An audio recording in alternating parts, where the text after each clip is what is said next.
G'day everybody, where's Wally here? Well, when somebody said to that guy, you can't possibly get any dumber, he said, hold my beer. I've never seen a dumber person in my life. Guys, you should stop and listen yourself. I'm the one teaching you something you don't know. You will never tell me something I haven't heard. Who has more to learn here? Someone who's going to teach the same thing I've learned for 30 years or 40 years? Or someone who's never even looked at the flat earth model that I'm teaching you?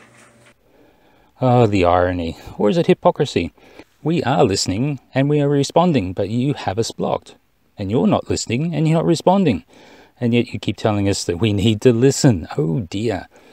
So how would you even know what is being said when you have your fingers in your ears blocking all other voices except the ones inside your head? Just tie a knot in it. And yes, I said 172 instead of 162. And every globetard in the world focused on that, of course. Well, not everybody focused on the simple maths error. I certainly didn't. I mean, I know I make those sorts of things all the time. But of course you didn't even check my video, did you? Because I did point out that, because it wasn't that you were doing the maths wrong, you were doing the wrong maths. More on that later. Just tie a knot in it. You also misquoted me with regards to the full moon being a point in time. I did say that the full moon is an instant in time, but I also said that by convention we refer to the full moon as the day in which the full moon occurs. But the thing to note is that the full moon is a point in time. In this case, it was actually 16:15 UTC. So before that, the moon is waxing, and directly after that, the moon is waning. It's just a single point in time when it's a full moon.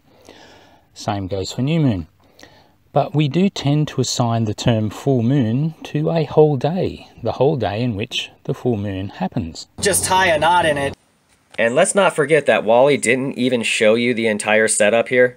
He didn't show you where the light is. His light could be off-center. It doesn't even matter.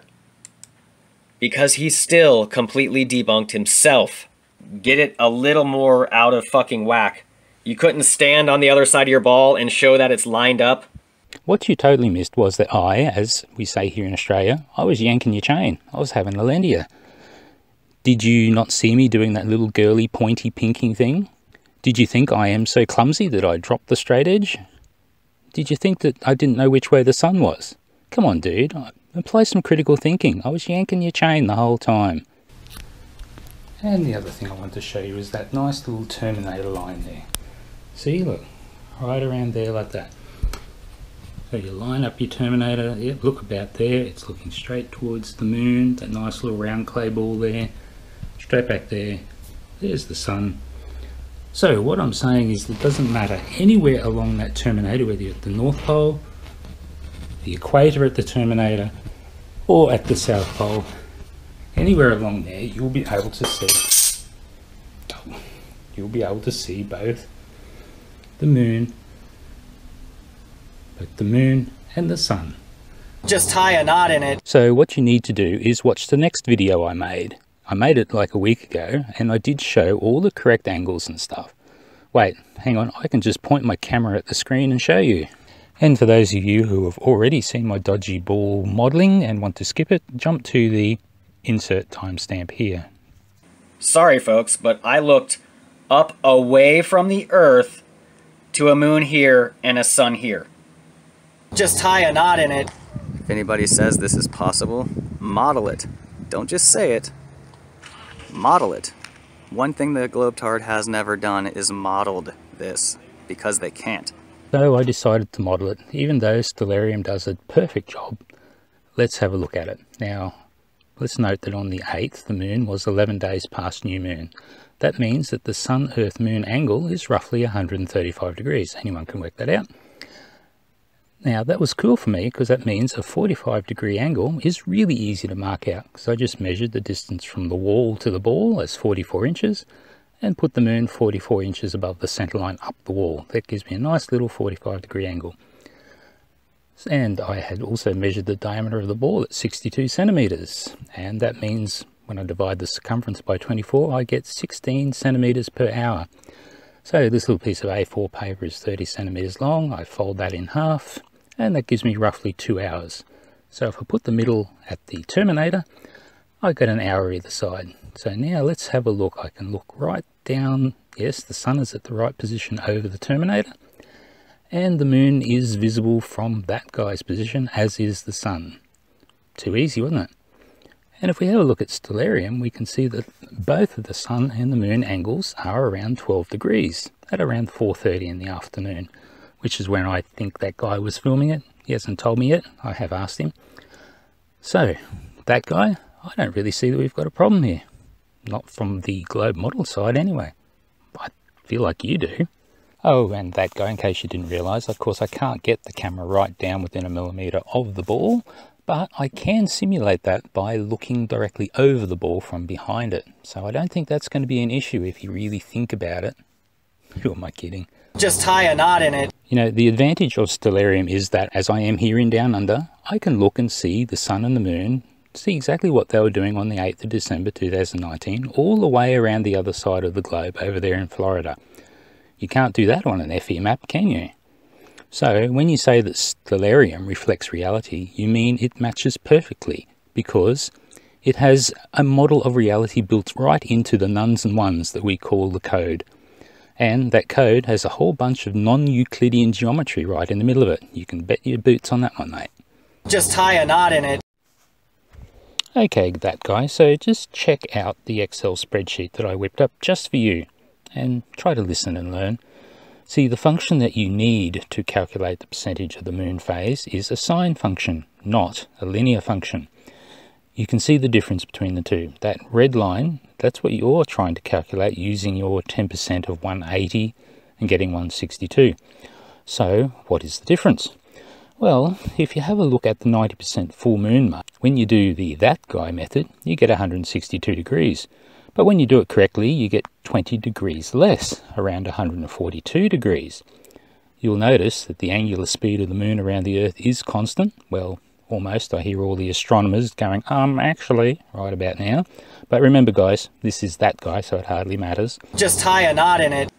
Well, if you have a constant 12.5 orbit per night, 12.5 degrees per night, you should have a constant increase. Because it's that orbit, you say, that's creating the phases. As it creates this 12.5 degrees, it's turning away from us, basically, right? The one half that's lit becomes less and less visible, or more and more visible, depending on which way it's going. So how does it go from 11% each night to taking 3 nights to do the last 10%, and then less than 1% for a couple nights? It's retarded. Thanks for pointing out that inconsistency as well, whoever that was. I know you don't want to listen and learn, but seriously, do yourself a favour and do some research on simple harmonic motion. Now, this is the 3rd time that I've tried to teach you this. It is first year physics after all, so why would I expect you to know? So anyway, have a look at this little model, and you can see the little line moving backwards and forwards in the centre that's doing simple harmonic motion. You can also see that the dot that's going around the circle that represents the moon is moving at a constant speed. Can you see how the two are related? And that relation is a sine wave. It's all very simple if you understand first year physics, mate. Just tie a knot in it. I mean, if you doubt it, you could go and model it. It's pretty simple. Just take a photograph of a lit ball from 0 to 180 degrees, do it every 10 degrees, and see what you get. It's pretty simple to do. I filmed a 90% moon well before sunset. Still can't understand? Oh, that guy, it seems like you're confusing a 90% full moon with a full moon. They are not the same thing at all, remember, because as you've just shown here on your little observation on the 8th of December, you're actually 3 days away from the full moon. So that gives you like 6 days, 3 days either side of the full moon when the moon is 90% or greater. Now, you can't really go make an observation anywhere in that time and say it's the full moon.